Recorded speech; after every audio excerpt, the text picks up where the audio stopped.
Salut à toi, Groïc. Tu aimes la bagnole?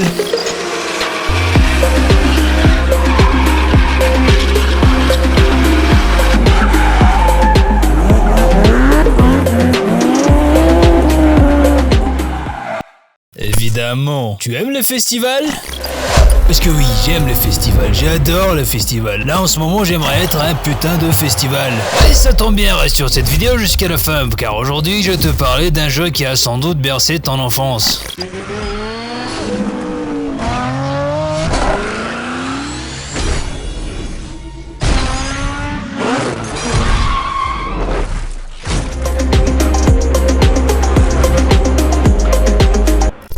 Quand on parle de jeux de course festive, on pense souvent à Forza Horizon 5 ou plus récemment The Crew Motorfest. Mais avant toute cette chier de jeux sans âme, parce que oui, je considère que c'est des jeux fades et ennuyeux réduits au stade de simples consommables. Mais ça j'y reviendrai plus tard. Attends, c'est quoi ce truc derrière toi? Oh, ça. Ah, vous en faites pas pour ça, c'est ma nouvelle déco. Un petit hommage à la PlayStation. Parce que les meilleurs jeux que j'ai joués cette année, c'est des exclus PS4 portés sur PC. Mais qui est-ce qui a commencé cette mode des jeux de course festives?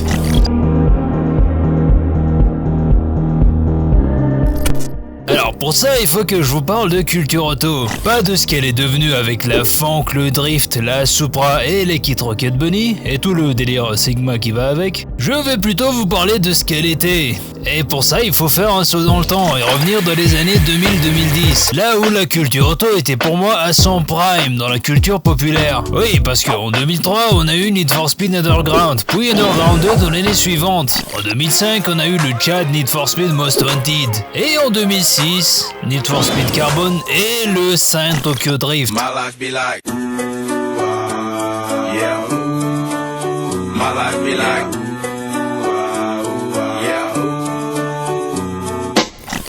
meilleur film de toute la putain de saga. D'ailleurs, je suspecte ces deux œuvres de s'être pompées l'un l'autre. Ouais, parce que la scène finale de Tokyo Drift ressemble vachement aux courses de canyon de Need for Speed Carbon. Et toutes ces œuvres de la culture auto avaient tous une esthétique commun qui collait parfaitement à l'époque. Ça avait du graffiti partout, comme tout ce qui était de cette époque. Soit t'avais le filtre jaune pisse à la caméra, soit t'avais le filtre un peu bleu à la Matrix. T'avais du fluo partout, ça vivait, c'était cool et festif. Ça se reflétait dans toutes les émissions, les jeux vidéo, les sports extrêmes et même les délires populaires de l'époque. C'était la génération MTV et ça se voyait dans l'esthétique des bagnoles. Des logos de marque partout, des vinyles flashy, des kits carrosserie trash. Alors pour les américaines, t'avais ce délire un peu de carrosserie rouillée et de burn-out. Et bordel, c'était bien. Puis en 2007 vient un jeu qui reflétait tout cet esprit de délire cool et jovial. Je vous parle bien de Need for Speed Pro Street.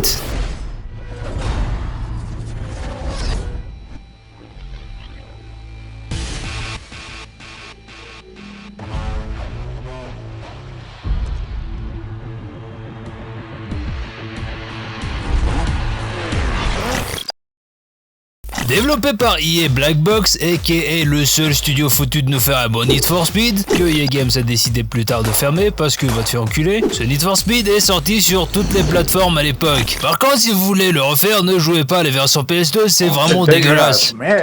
Et je vous parle même pas des versions pour console portable.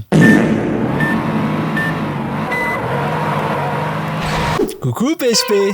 Sorti en 2007, Need for Speed Pro Street a marqué un tournant dans l'univers des jeux de course. Elle est souvent considérée comme le pilier des jeux de course festifs. Dans cette vidéo, nous allons explorer les raisons qui font que ce titre est un incontournable du genre. Pro Street a introduit un concept novateur, les courses sur circuit. Contrairement aux précédents opus qui se concentraient sur les courses de rue, Pro Street a mis un accent sur les événements organisés, ce qui a permis de créer une atmosphère plus authentique et festive, qui nous rappelle d'ailleurs un certain Need for Speed Heat, qui pour moi était personnellement un pas vers la bonne direction, mais bref, ça c'est le sujet d'une autre vidéo. Parce que oui, Pro Street se déroule dans le même univers que Need for Speed Heat. D'ailleurs dans une course, on y affronte Aki Kimura. I'm Aki Kimura, the Drift King. Welcome to Noise Bomb. Le roi du drift dans NFS Pro Street. Et dans Pro Street, c'est tous des pilotes de rue qui se sont professionnalisés. Et ça se sent rien qu'avec la gueule des bagnoles. Oui, parce que ça avait pas trop l'air des modifications de kéké avec des néants le dimanche. Ça avait plutôt l'air des modifications pas très légales sur route ouverte. Alors je vais pas vous spoil parce que le jeu est complètement rejouable aujourd'hui. Mais en gros, vous devrez progresser en faisant différents types de courses événementielles pour affronter 5 boss. Le roi du drift, le roi du grip,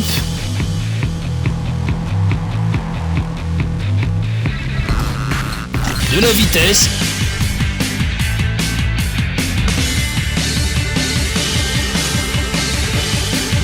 et le roi du showdown.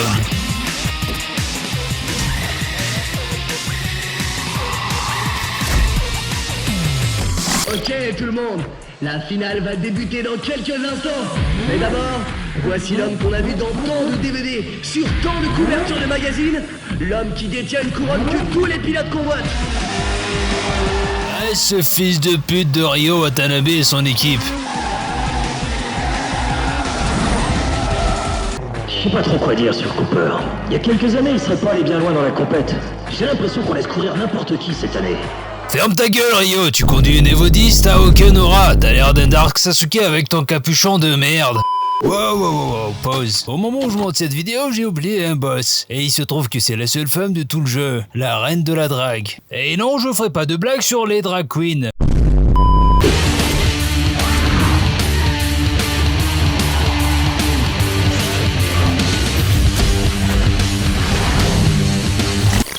Tout le monde n'a pas aimé Pro Street à sa sortie, et ça se comprend, ce jeu a été en avance sur son temps. Mais à part ça, pour moi, son plus gros défaut reste la physique, un mélange bizarre entre arcade et simulateur, mais mal foutu. Alors, il y a des jeux qui ont réussi à faire de la simcade réussie, avec une très bonne prise en main, mais pas celui-ci. D'ailleurs, on va parler de ce jeu plus tard. Côté presse, ça va pas fort, avec une moyenne de 13 sur 20, avec comme principal côté négatif sa jouabilité. Et en même temps, quand tu passes après Need for Speed Underground, le putain de Need for Speed Most Wanted et Need for Speed Carbon, et que tu proposes un truc différent, il y a beaucoup de chances que beaucoup de fans décrochent. Bref, malgré tous ces défauts, tu t'amusais. Chose qui manque cruellement à tous les nouveaux Need for Speed. Pourquoi ? Parce que la vibe. Là, je vais surtout vous parler de petits détails et features qui m'ont marqué dans ce jeu. La customisation.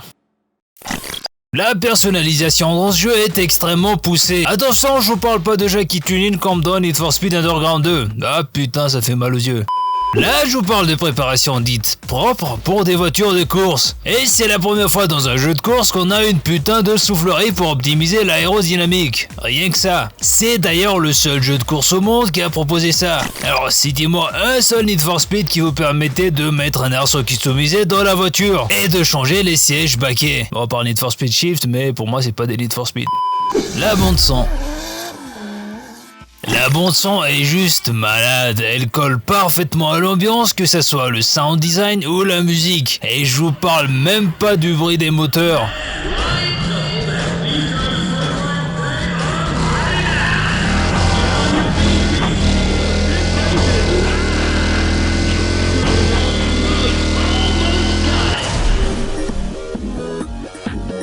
Et c'est normal, aux commandes on a le maître Junkie XL. Pour ceux qui savent pas, c'est celui qui a fait la bande originale de... Tapez juste son blaze, vous verrez, c'est un véritable maestro.